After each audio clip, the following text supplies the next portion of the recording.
Putting in the firing line for laying off Kiwis but holding on to migrant workers. Details soon on New Zealand's most comprehensive half-hour of news and information. That is just 7 minutes away on Radio Live. 6 away from 7, Bernard Hickey, good morning. Good morning.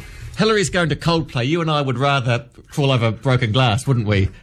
Well, I'm taking my daughter to Coldplay. You're joking. I can't afford it. And Oh, Bernard's with me.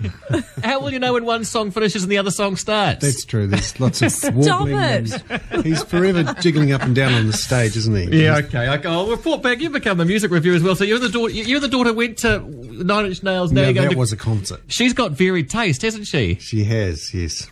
I quite like it that she likes Coldplay. Nine Inch Nails, you do not want to listen to the lyrics of Nine Inch Nails. Okay. What's the big... you call it, what's the big business story today? Today, Newplex will deliver or not deliver the capital raising it needs to stay alive.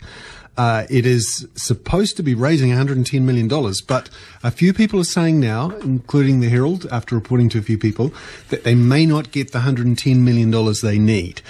Newplex makes resins. It's really struggled because of the global financial downturn and has been basically in the hands of its banks for the last month or two. It needed to raise money from shareholders to get the banks off its back, and it looks like it's going to fall short. They're supposed to announce today how much money they've raised, and we'll find out. This is a company in trouble? Absolutely. One that had expanded too fast and taken on too much debt. So it might cease to exist? Well, they'll have to cut their cloth to fit, and we could see significant job losses and a real scaling back of their operations if they can't get this money. In New Zealand, I've missed this story, but there's been a bit of chatter about this yesterday. What are they doing? Well, Air New Zealand and the government are funding a $5 million expansion of promotion material into Australia to try and get the Australians here. This will be tough because the Australians love to promote to each other. Each state spends almost as much as we do promoting themselves. And the real thing that will get people here is low fares across the Tasman, and they're pretty low at the moment. So we need those Australian tourists to replace the British and the Americans who aren't coming. And they love New Zealand, and we've got plenty of tourists, although in the last couple of months they've really started to drop off as people pull their heads in globally. Tourism's in huge trouble. Yes, and unfortunately it's a lot of small businesses in tourism, and I can see why they have to spend this money on promotion. It's a bit of a Fonterra thing. None of these small businesses could afford to buy advertising in America and Britain themselves, so the government pulls the money together and does it for them, which is good. But a lot of people employed in tourism. Sort of the de facto job for the airlines, you've got to promote the whole country as well, because it's not your job, but you've actually got to say tourism's fantastic, come here, even though you're just actually bringing them across the ditch. That's right, and that's no doubt part of the reason why the government eventually bought Air New Zealand, is if there's no Air New Zealand, there's no one to promote New Zealand overseas. So, do you know what they're going to spend the $5 million on? Well, it'll be the usual television campaigns. I think, for example, the 100% Pure thing, which seems to have been a success initially, that's pretty tired now. And actually, when you look at it, we're not that 100% pure. No. You try and swim in Lake Rotorua or whatever. Well, that's your mates, that's your family, that's your dairy farmers to blame for that. Yes, exactly. It's a great story.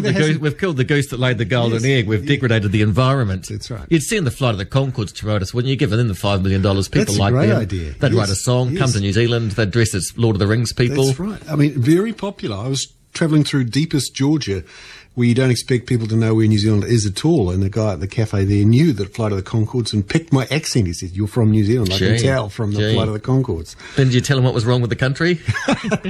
No, I said, "It's a lovely place, and you need to spend all your money to come here." HamiltonJets?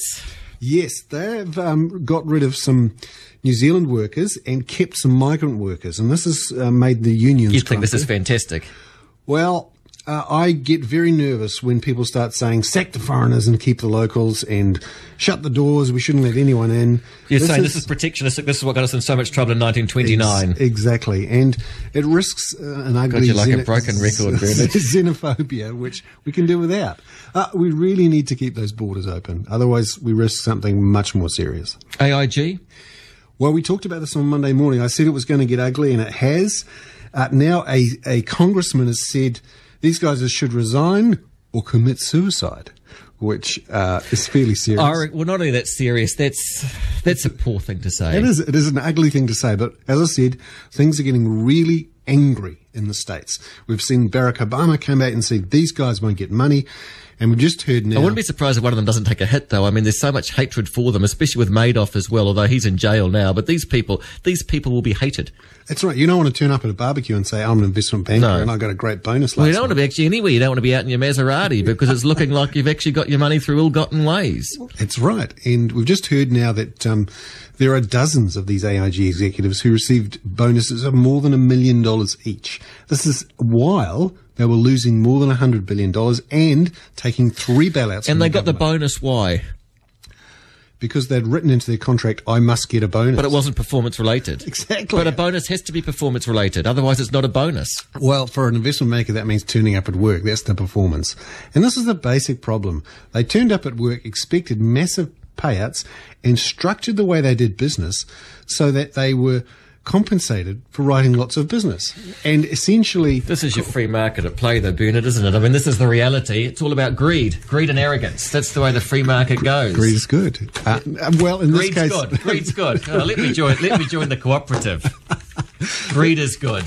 But this is just complete abuse of the system. That's what greed is. It leads to abuse of the system. And Manhattan was the centre of the pit of evil on this stuff. Pit of evil, there we go. I've got pit of evil. Thanks very much, Bernard. You enjoy Coldplay. I'll see you. I hope you manage to get out of your slumber to come in tomorrow.